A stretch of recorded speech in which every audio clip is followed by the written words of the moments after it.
తిరుమలలో కొంతమంది బంధుమిత్రుల సమక్షంలో సింపుల్‌గా జరుగుతున్న సమంత శ్రీమంతం ఒడినింపు వేడుకలలో అయితే అక్కినేని అమల హాజరవుతూ వచ్చేసింది. అలానే మీడియా సభ్యులకి అక్కడే చీవాట్లు పెడుతూ ఇప్పుడు సోషల్ మీడియాలో హాట్ టాపిక్‌గా నిలిచారు. ఇక అందరికీ తెలిసిందే అక్కినేని కుటుంబం ఏం చేసినా, ఏం మాట్లాడినా కొన్ని మినిట్స్‌లోనే కాంట్రోవర్సీ అవుతూ ఉంటుంది. అలా ఈసారి అక్కినేని అమల ఇంట పెద్ద సెన్సేషన్ క్రియేట్ చేసింది శామ్. సమంత మా ఇంటి బంగారం అంటూ బ్లాక్ బస్టర్ హిట్ అందుకుంటూనే మరొకసారి తన ప్రెగ్నెన్సీ గుడ్ న్యూస్‌ని రివీల్ చేస్తూ వచ్చింది.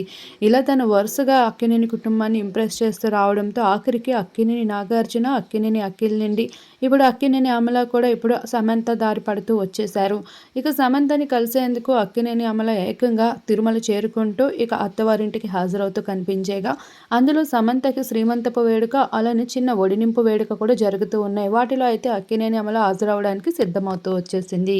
ఇటీవల టాలీవుడ్ ఇండస్ట్రీలో కన్నా బాలీవుడ్ ఇండస్ట్రీలో ఎక్కువగా బోల్డ్‌గా మాట్లాడుకుంటారు. ఇక నచ్చింది మనసుకి నచ్చినట్లు మాట్లాడుతూ ఉంటారు.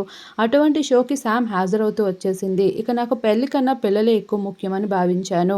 ఇక నాకు డబ్బు, ధనం ఎంతున్నప్పటికీ కూడా తల్లి కావాలన్న అనుభూతి నాకు ఎప్పుడూ కూడా కోరిక ఒక లోటుగానే మిగిలిపోయేది. అందుకనే నేను మరో పెళ్లి చేసుకోవాలనే ఆలోచనలో పడ్డాను అంటూ సమంత పిల్లల కోసమే రెండో పెళ్లి తనకి అవసరం పడిందని, లేదంటే తనకు అటువంటి అవసరమే లేదు అంటూ ఎంతో కడాఖండిగా మాట్లాడుతూ వచ్చింది.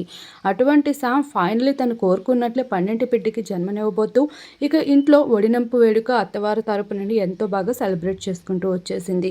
ఈ వేడుకలలో అక్కినేని అమల సైతం హాజరవుతూ అలానే పక్కనే ఉన్న మీడియా వాళ్ళకి కూడా చీవాట్లు పెడుతూ వచ్చేసింది క్యాప్చర్ చేస్తుండగా.